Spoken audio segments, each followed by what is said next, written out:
Hello everyone, my name is Alexey, and today we are going to tell about pure functions.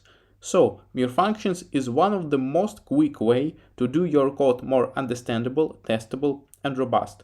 So, let's figure out what is pure function and how to define if the function is pure. Okay, pure function is a critical concept in functional programming that delivers the same result every time given the same set of inputs and does not produce any side effects. A pure function does not alter any state outside the function or rely on data that changes. Okay, it was a mini slice of the theory, but the easiest and more effective way to understand it better, just look at some examples and write own. So, let's start. Nice, and let's create our first function, and for example we will have an array of numbers, so num_array, and here we need to place, for example, 2, 5 or 7 and 7, and let's create a method which will, for example, add numbers to our array. So add element to array. And this function will take one parameter, it will be element, and num_array, we will push just to number array our element. Cool, amazing, and let's use it into our code so we can use it just in browser console. So add element to array, and for example it will be 21. Cool. And let's see our array, and as we can see here, we have 2, 5, 7, 21. Cool. But it's not a pure function because we have external dependency. It's our number array. It's not declared inside add element to array function. And for the same input, we will have different output. And for this example, it's num_array. So if we will call another time element to array, we will have 2, 5, 7, 21 and 21. So this state and this state are not equal. So we need somehow to transform this function to a pure function. So we need to pass, for example, an array and element, and then do some manipulations. Okay, let's modify our function and add an array to parameters. So it will be array and element, and we need to push our element into an array which will be as a parameter, and let's use it in our code. So let's add element to array, and let's pass here num_array, and for example 5. Cool, so it's okay, and if we will log num_array, we will have 2, 5, 7 and 5. But it also not a pure function. You may ask, so Alexey, why is not pure function? So we are passing here an array and element, and for one array we will have the same result. So if we will pass this array and add, for example, 5, we in all situations will have 2, 5, 7 and 5. And yes, I agree with you, but we also modify this array, and this array is external dependency of this function. So with this function we make side effect to num_array, and it's a not pure function way. When we are talking about functional programming and pure functions, we need to consider one topic, and this topic is immutability. So we need to get an array and return its copy, not modifying itself. It's a pretty important concept, and let's look at it and then make our function pure, because this function still is not pure as I described. So let's transform our function to a pure function, and here we need to create a copy of our input array. So we need to create copy, and it will be spread of our array. And then we just need to return our new array with copy of array and new element. And it will work. So let's check if all is okay according to definition of pure function. So let's call our function and let's pass here our num array.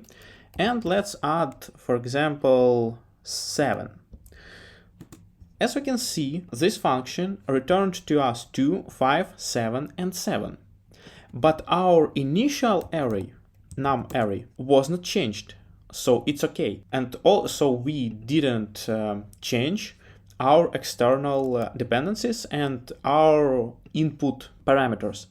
And also we need to check that if our function will return the same result if we will call it several times. So we can call add element to R7, 7, 7. And as we can see, in all cases, we will have the same result. So the same input, the same output. It's one of the key concepts of pure functions. And now this function is pure. And I wanted to think that it's pretty difficult to create a function that will do something different with the same inputs, but we can do it, and it's pretty simple situation. For example, if we will pass here some array and some element, this function will return every time the same result. But for example, we have a specific function, and it's math.random. And this function always will return to us different random number. And if we will pass here, for example, math random,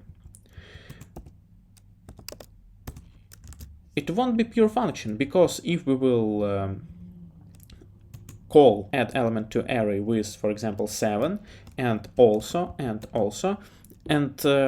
as we can see, we called it 3 times with the same array and we are adding the same element, but math random always return to us different numbers and we won't have the same array as output. So it's a not pure function basically. Now, and instead of math random, it should be a request to the database, a request to the server, and some change of state. And we need to see and look after what we are doing in our function, and does it really returns in every time the same result.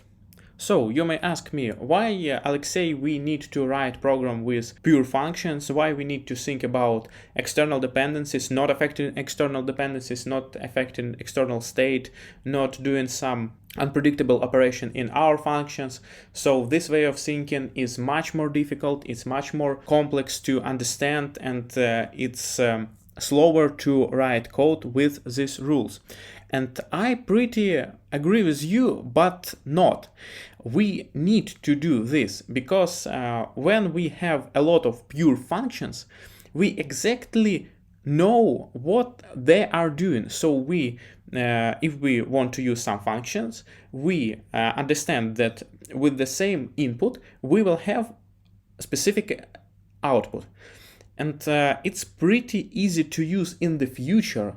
And also it's pretty easy to test. So every function can be tested, and these tests won't be bound with each other. So we will separate our program to separate units, and these units will be independent and replaceable. It's one of the main idea of the functional programming. And one thing I want to mention that our code with pure functions will be self-documented. So if we will have a lot of pure functions and unit tests written to these functions, so every programmer should enter the test or spec file, and he or she will read some test cases, and he or she will understand. So I will provide this input for this function, and I will get specific output, and it won't be mutated, so our my data won't be changed, my objects won't be mutated, and my code won't be broken. And also I need to say that again, it's the main reason to use pure function, and in your code you must have as much pure functions as you may get. So okay, your application could have requests to the server and etc. Yes, but business logic and logic which will responsible to transforming data, it should be pure functions with clear input and clear output, and there should be tested, and you will have more robust code. So, start to use pure functions and you will definitely notice how your developer's life became more comfortable. So that's it. Please like, subscribe, stay tuned, please follow my Telegram channel, check the description, and bye.